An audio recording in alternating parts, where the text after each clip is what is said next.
Amigos televidentes, y vamos a abordar temas interesantes esta noche referente a la Cumbre de las Américas, y para ello nos acompaña Ángel Ricardo Martínez. Ángel, buena noche. Entramos, dicho sea de paso, a la semana en la que nuestra ciudad acogerá la reunión de líderes más importante del hemisferio occidental. La pregunta es, ¿cómo podemos comenzar a comprender lo que esto significa? Bueno, creo que lo primero debe ser establecer ciertos conceptos fundamentales sobre la región que va desde Alaska hasta la Tierra del Fuego. Eso que los hispanoparlantes llamamos América y que los anglosajones llaman las Américas. Ese punto es sumamente interesante, Ángel y amigo televidente. O sea que en el mismo nombre de la cumbre ya encontramos una diferencia de opiniones, podríamos decir. Exactamente, y eso dice mucho sobre nuestro hemisferio. Pero antes de llegar allá, creo que desde el punto de vista geográfico, las Américas es un término mucho más exacto para referirse a nuestra región del mundo. A ver, ¿qué quieres decir con eso? Bueno, es imposible entender la historia y la realidad actual de América o de las Américas, como prefieran, sin tomar en cuenta sus divisiones geopolíticas. En primer lugar, debemos dividir la región en dos grandes regiones o subregiones separadas por el Río Grande, que es la frontera entre Estados Unidos y México. Eso nos dejaría por un lado a Estados Unidos y Canadá y por otro lo que podríamos llamar informalmente la América Latina. Y ojo, este término no es totalmente preciso, pues al sur del Río Grande hay países como Belice, Surinam, Guyana o Jamaica y algunas otras naciones caribeñas que no pertenecen estrictamente a América Latina. De la misma manera, al norte del Río Grande está la región de Quebec, donde se habla francés en Canadá, que técnicamente sí sería parte de América Latina.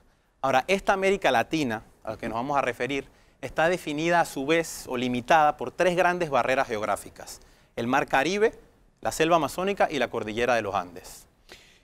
Esto quiere decir que en la imagen que vemos en continuo podría hablarse entonces de una serie de islas. Exactamente, lo que se ve en el mapa como un continuo en realidad es una serie de islas geopolíticas. Primero, en primer lugar, está la región que vamos a llamar la Gran Cuenca del Caribe, que va desde México hasta Venezuela. En segundo lugar, al sur de la selva amazónica, hacia el oeste, están las naciones andinas de Bolivia, Ecuador y Perú. Hacia el suroeste está Chile, cuyo carácter nacional, su historia y su idiosincrasia reflejan su aislamiento geográfico, ¿no?, a lo largo de la historia. Y hacia el sureste se encuentran las dos potencias regionales, que son Argentina y Brasil, con una serie de estados que les sirven de colchón entre ellas, que son Paraguay y Uruguay. ¿Por qué? Bueno, sabiendo eso, aquí hay que agregar una cosa, ¿no? Ajá. Para analizar las dinámicas intrahemisféricas es necesario agregar otro concepto. La verdadera división en el hemisferio occidental no es entre Norte y Suramérica, como nos enseñan en la escuela, ¿no?, sino entre lo que yace al norte del Amazonas y al sur del Amazonas.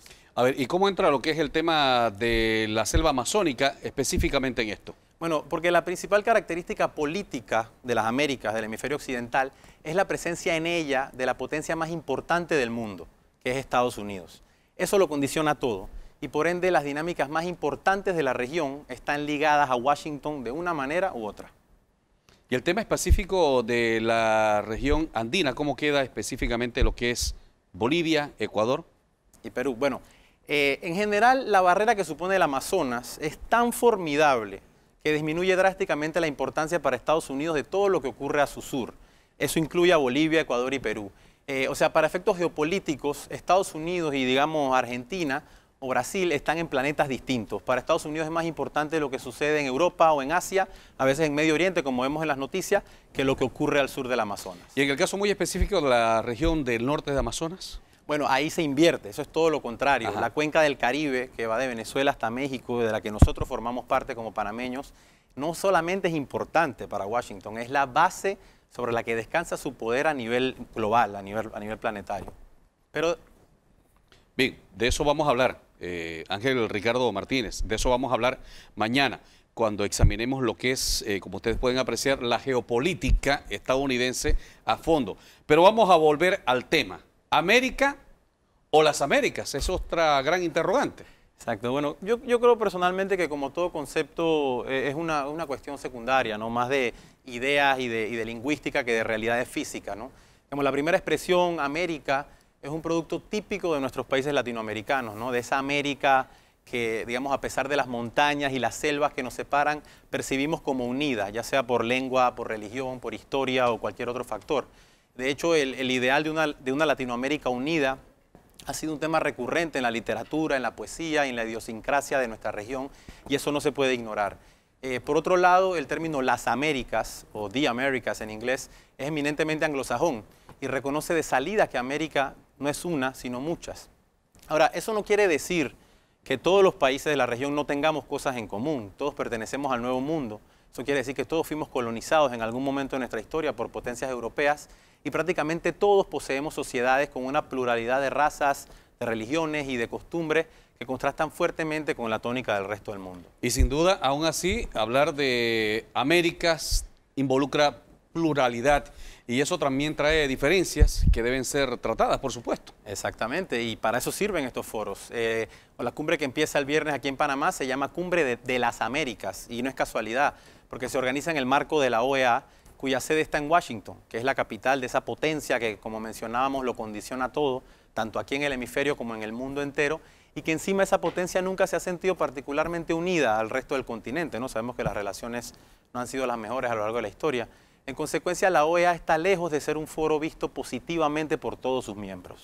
Bueno, y de hecho hay una gran interrogante. Para muchos países, la Organización de Estados Americanos ha sido o es un vehículo a través del cual Estados Unidos proyecta lo que es su poder. Exactamente. Pero no nos adelantemos a eso, porque vamos a tener toda la semana para digamos, entrar en esos temas, ¿no? Por ahora es suficiente saber que lo que define la realidad del hemisferio occidental y a las relaciones entre sus entes políticos es la presencia de una potencia de escala mundial como Estados Unidos y cómo esta potencia comparte el vecindario con una serie de naciones que aún en el mejor de los casos, como México o como Brasil, que son los dos países de mayor población, esas potencias no pasan de ser potencias regionales, ¿no? Sus cosas solamente nos afectan a nosotros. Por eso, como mencionamos anteriormente, los grandes temas de la agenda interamericana girarán todos en mayor o menor medida en torno a Estados Unidos, desde el rifirrafe que tienen con Venezuela hasta el narcotráfico, que se mire como se mire, tiene siempre como destino, digamos, a los consumidores estadounidenses. En otras palabras, y para ser perfectamente claro, la cumbre del viernes será importante ante todo porque viene el presidente de Estados Unidos, que es el líder político más poderoso del mundo. Eso es lo que separa al final de cuentas una cumbre de las Américas de una cumbre iberoamericana, por ejemplo. Pero además de eso, se habla de que la cumbre panameña será, por cierto, la más importante de todas las cumbres de las Américas. ¿Por qué razón? Sí. Bueno, porque la cumbre de Panamá, además de importante, será única. Porque por primera vez en más de medio siglo, además del presidente de Estados Unidos, estará en el mismo edificio el presidente de Cuba, en el mismo foro interamericano.